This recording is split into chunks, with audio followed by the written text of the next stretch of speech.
You want to go use the bathroom in the back, John? He just turned all. No, I don't think I'm going to. Oh, yeah, I will come into the scene. Yeah, he just turned all the cameras on. Okay. You might want to wait till he goes in the bedroom, because he might come out and start talking to you again. How do I look? Do I look good in my pink shirt? So now what? I don't know. You start. What do you want to know? What do you want to know? Mama's here. What do you want to know? Well, tell me about your shamanic background. Well, that's kind of a loaded word. People throw that word shaman and shamanic around a lot lately, which really is just working with the energies of the earth and the cosmos through the ancestors. And shamans come through every tradition. Although, a lot of people think of it as Aztec or Peruvian, but there were shamans in every aspect since the beginning of time. And a shaman is really just someone who is remember Za? Mm-hmm. Za would be considered a shaman. Za Choche Rinpoche? Yeah, as a Buddhist in a particular part of Tibet, and he was their shaman, as it were, even though he was called a Rinpoche, because he could answer all the questions that they need. So you're essentially like a guide. A guide, yes. And what is it you do? Well, myself, it's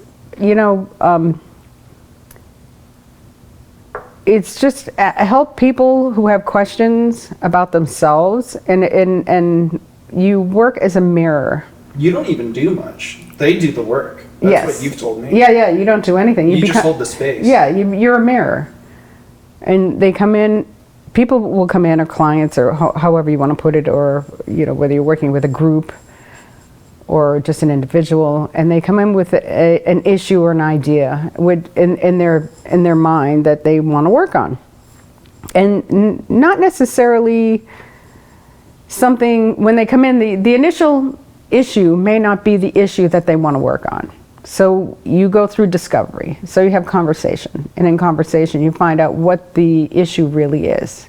Because most people come in with something either very heavy or very light. They say, oh, this happened to me as a child, my relationship. Or I want to be more connected, or something very light, where they don't really have an issue at hand.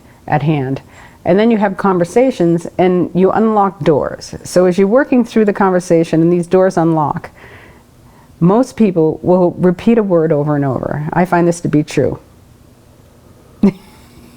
You get a little shaky. I'm just noticing. Am I? Okay, my bangs are shaking. You're like, ooh, energy work, here we go. I know, I do. No, but, what is it, do you really see white people come to you? I mean, typically people are really working through some deep stuff. They come for two reasons. One, they believe something's wrong with them, or two, they're curious. So I find that it's either one of those two things. And of course there are spectrums of each side of that. Sure. But one, they have something they want to work on and let go of because they have deep pain or suffering, or they project that pain on someone else and they want that someone else to stop giving them deep pain or suffering. Right, yeah. Or they're curious. And now with so many young people wanting to have experiences, they come to shamanism over and over to reach that next pinnacle. Yeah. Not realizing that those pinnacles are not really there. So they have this idea that if someone says the magic word, I will now know the secrets of the universe. And there is no magic word.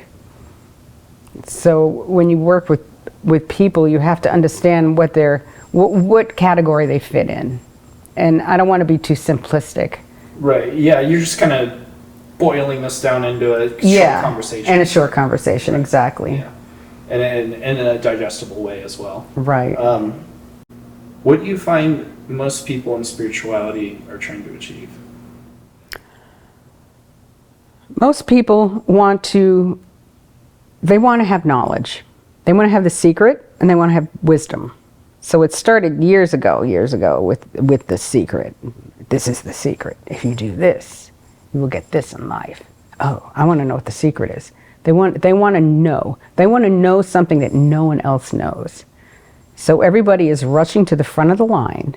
And it's like, what do they call that? A crowd crush? Right now we're in a crowd crush of people wanting to have knowledge. I want to be able to come out with the next thing that nobody's ever heard of, and I am going to be able to enlighten everyone. I'm going to change the world. I'm going to relieve suffering, or whatever it is. You know, I am going to have you ascend, you know, where you're going to be the next Christ or the next Mary Magdalene. Yeah, all of that. And not realizing, or not even thinking that it's all about the physical, and it's all about being human. They want to transcend the human. So they always are seeking that next high. And it's like a drug. And I think that's why people take psychedelics so much now, is because they want to expand that consciousness. But I've told you this, and you know I'm going to say this. I've been waiting for this. I love the way you put this. It is. It's true. It's like having Pandora's box right there. And you know, once you get in there, you're going to know the secret to the universe. So you go through your life and you meditate, and you seek, and you explore your own mind and your own feelings and the world around you. And that, you know, that box cracks and cracks and cracks. And you get, more and more insightful, because you get insight. Or you take a psychedelic and you take a crowbar, you open that fucker up, and then you're like, I know the meaning to the universe. And then it closes back down. And then it closes back down, and you feel dejected. And you go from, it's like being shot from a slingshot into the cosmos, and then you slam back down to the earth. And then you're like, wow, that was amazing, but now I feel like shit. So now I have to take more drugs, more psychedelics, because I kind of get back to that place. I saw it, but I don't remember it. Yeah. And then they create this story in their mind of what they saw and what they felt. And it was like, you know, the shamans were here and all these things, and I had these little people talking to me. This big download. Yeah, this big download. Yeah, the buzzword download, my big download. And then you realize that that's just like going to the movies. So you see a movie and you have a feeling about the movie, but when you talk about the movie, you talk it up. It's like really big. Oh, as big as a blockbuster. It's great. Well, a lot of those. But it's not embodied. You are not the superhero. Right. Yeah. Right? And a lot of times they are fucking holy shit moments, you know? Oh, yeah. Really big, mind-blowing, like, you know, states of consciousness. And but it's not what just happened? Embodied. But yeah. So when you do the work slowly, through meditation, self-discovery, and I'm not saying you should never take psychedelics, because that's not my call. Well, like you said, it's like a crowbar. You know, if you're down here, right, whoop, lift you up, and you get a sneak preview, and then you're like, exactly. Oh, okay, I know. I now have a way to formulate the question. And then you have no sense of surprise and awe when it happens to you sober. So now it's like when you see a preview of a movie, that's a perfect analogy. And then you're like, why should I see the movie? I've seen the whole thing. And then it becomes boring and mundane, right? But if you have that happen to you through your own process, through a natural state, then it becomes more embodied. Not only is it part of your memory, because it didn't happen like that, but it is always also in your cells. So the cells of your body change, your brain changes, your brain lights up, all the peptides start growing and changing and connecting, and it becomes permanent as opposed to this one little flash in the pan. But those can be great for like sparking those new neural pathways, that neuroplasticity. Well, it can show you the way. It's like going, yeah, it can show you go the this way. And then you're like, okay. But it doesn't show you the way. Yeah. Exactly. Perfect. Yeah. Perfect. Yes. Here's the door, but you have to walk through it. But it's you have to be really careful, because it really is fun, and I understand why people go there. But if you want to ensure enlightenment, permanent enlightenment, and even the forefathers who have done psychedelics, they eventually stopped taking the psychedelics because they realized in order for them to ground this into their intellectual and psychic being. They had to live it and not just leave their body. Yeah, it's like Raja.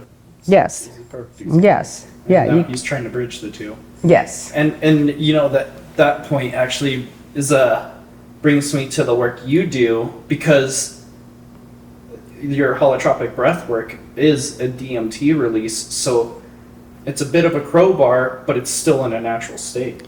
Yes, it's in a natural state, and it's also short-lived, and it's easily exited from.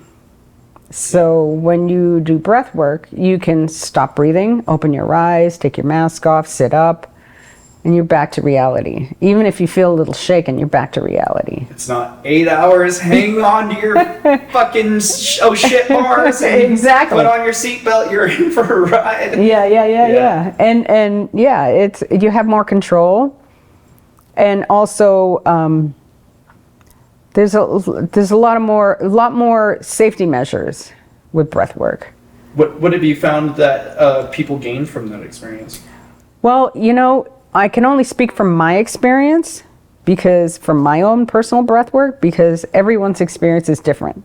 Yeah. So from my personal breath work, I realized that I have the power to move in any direction that I want. I felt energy for the first time through breath work, where I felt it in my body.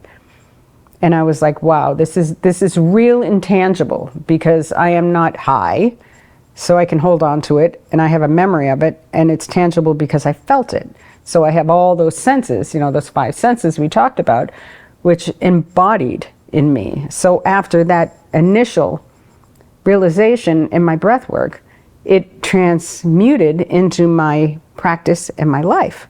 So I could relive that and go back to that, because it was so embedded in me.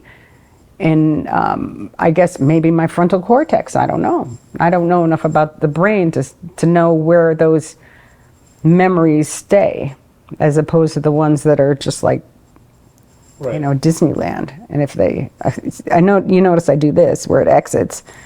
I don't know if it exits out there, but there's a reason I did that. Taking shits out the back of your head. Right, taking shits out the back. Oh, that's perfect. That's perfect. Yeah. So, but for other people, from my perspective as a facilitator and someone who guides people, every single person is different, but they also have traits that are similar. So if someone is going through a particular experience while I am guiding them through a breath work, they may do something that is familiar to me, and that will tell me where they are on their trip journey, and how to help them move through that or release it. And that's something you can't really tell people about that. You have to experience it and see it. Yeah, I know. The first time I did your breath work, that's when, like, just like how you said, that was the first time I actually felt energy really moving through my body. I was like, whoa, how the fuck do I describe this to people? Right. It's just shattered anything I knew. Right. But if you were high, you would discount that as being high, right? Right. It's true. I would. And that was really profound to me. Mm-hmm. And that's when I was like, whoa, there's actually something to this, because I actually experienced it. Right. And it's so hard to, like, convey that to other people, because then it's Right. like, oh yeah, whatever. Right.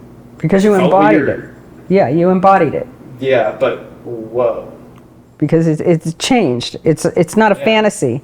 And I'll never forget that. I know I will for Right. the rest of my life. It was so profound and just like, whoa. Yeah, there are things in your life that you remember forever. Because it is part of, like, for you, getting attacked by an owl. That's something you will remember the whole thing, your whole life, in slow motion as it was happening. Because you were there and it was real, and you were 7, so of course you weren't high. Yeah. And yeah, it's important that people have those experiences without attaching them to psychedelics. Even though psychedelics can open the door, and I'm not anti. Well, they're a tool. They're a tool. They're a tool. They're not a solution.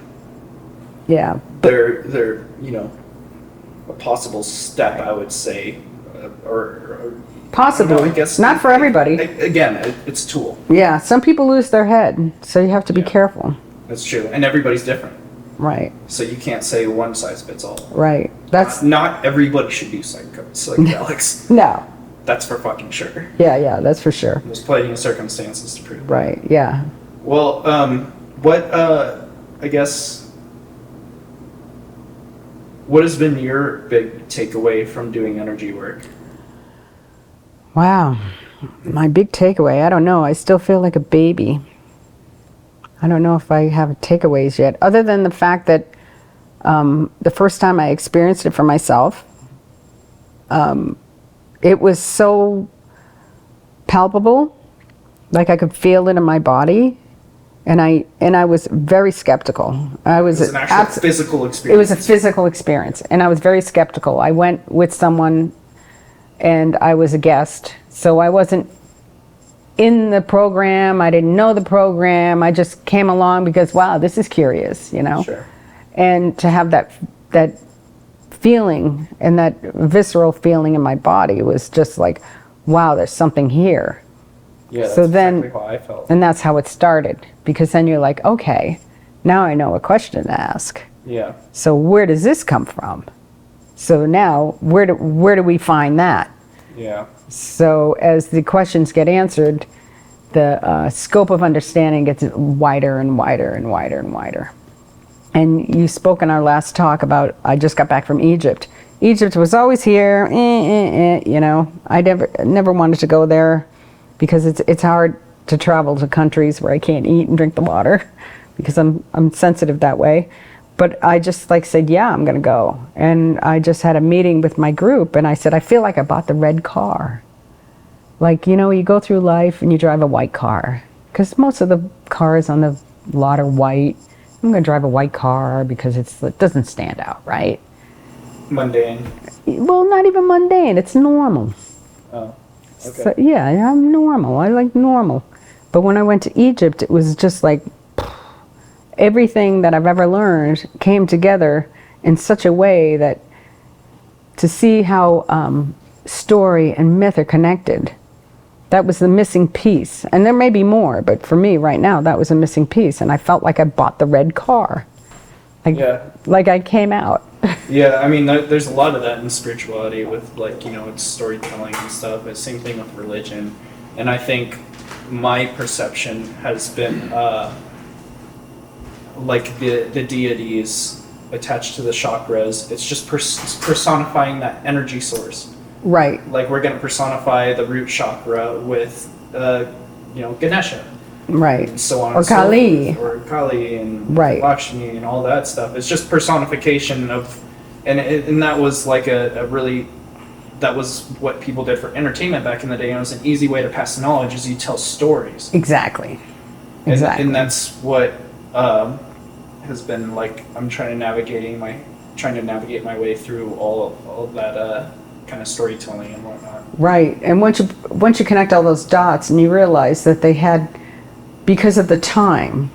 Yeah, and then having that to compare with Egypt. Yes, yes, and they have the same thing. They have Isis and Sekhmet and Bast and the same hierarchy of the Hinduism, and sure. It's just like it's too much of a coincidence not to be a coincidence. Right, Horus, you got the sun and set, and it's the whole Jesus story. It is, exactly. Disciples and, But when you think about the time when people first discovered stories and shamanism, as well as the shamans of old in Peruvian times, even in the Hawaiian Islands, and any of these other older cultures, they started with stories.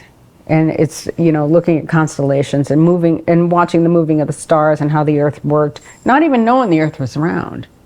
Right. Not even really understanding that the sun... Who are we to even say that they didn't know that? No, I know. Right. Yeah, you're right. How could they know? Maybe somebody came and told them. Who knows? You're right. Found it out for themselves. So that's one of my limiting beliefs right there. Just showed my ass.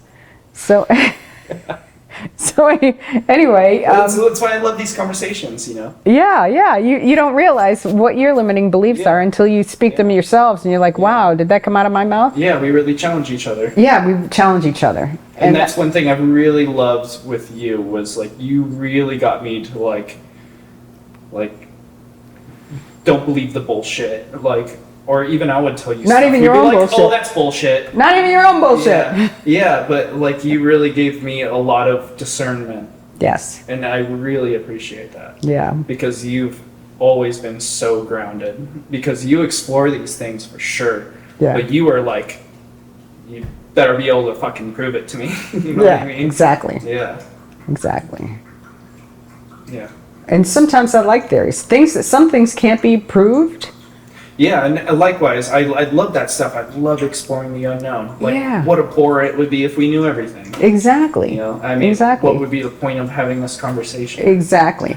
So that comes back to, what's the question? You have to come back to another question. And once that question, you feel like you might have come close to an answer, that should only bring you another question. Because the minute you think you know the answer, you're done. You're done. Yeah. End of conversation. Nothing else to learn. Leave the party, because you are no longer interesting at all. Yeah. What do you think's a good question for anybody to ask themselves? Oh God, depends. There are different levels of understanding. What's a good basic question to like contemplate, get you started on wondering about the world around you? I guess it would be, gosh, I don't want to sound cynical and say why bother, because that sounds cynical. But for somebody else, it would be probably like what is the point of all this? You know, what am I doing here? Like that's what a lot of people are probably asking themselves that, because I know there's plenty of people out there who are living the same day over and over. Right. I visit people plenty of times, you know, that I haven't seen in a long time. Hey, what's new? Oh, nothing. And then I'll have to like kind of pry at them to actually like get something out of them.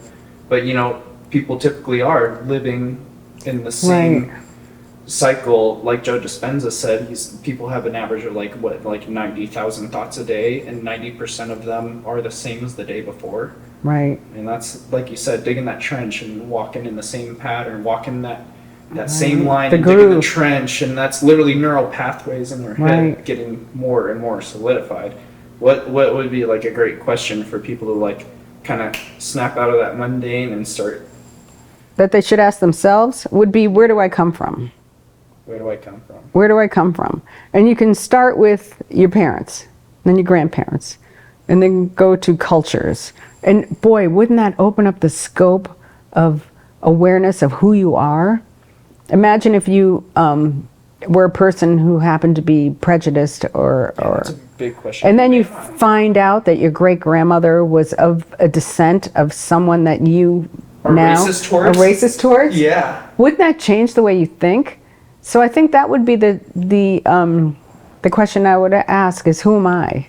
And I would dig and dig and dig, not myopically, of course, because you don't want to become obsessive. Dig until you find out who you are, who your ancestors are, and then work through that spiritually, like whether they were Vikings or Celtic or Roman Catholics or Jewish, or I don't even, Native American, first settlers in Canada, first settlers in the United States. Find out what their belief systems were and unwind that and see where you fit in that circle, as opposed to think that you are just this person today as you were the person yesterday, son of or daughter of, da da da da da da. Very myopic. Because we don't live in in our tight families anymore. We're more satellite because the world is so much bigger. Most people didn't think outside of the town they grew up in, the town they were born in and grew up in, that their parents migrated to. Because I don't care where you live, you migrated there. Nobody is popped out of the ground wherever they live. They migrated there. And how far back does that go? And it could come back to Russia or Iran or France or wherever. Yeah. You don't know. So yeah, who am I? And where do I come from? Yeah, I think that's a great starting point. Mm-hmm. See how far we got. Sounds like a good end. Oh wow, that was 27 minutes. Yeah, pretty much there. Is there anything else you'd like to add? I mean, was there anything in mind that, like, mid-conversation, you're like, ooh, I want to circle back to this, or is there anything that, like, you have new for me? That I have to what? Anything new that you could wrap up in the next 5 Anything minutes? new? What could be new? What could be new? Yeah, right now, what I'm curious about, what I'm really trying to reverse engineer is galactic intelligence. And I know we have a lot of information on people who say we come from the stars and all of that.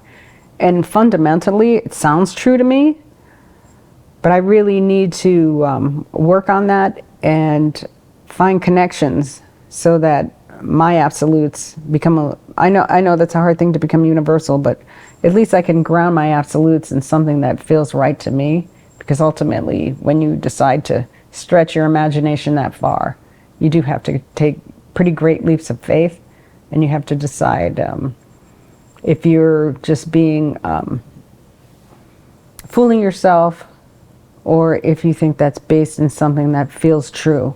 Because once you go somewhere galactic or off planet, then it has to feel true. Because how do you prove that?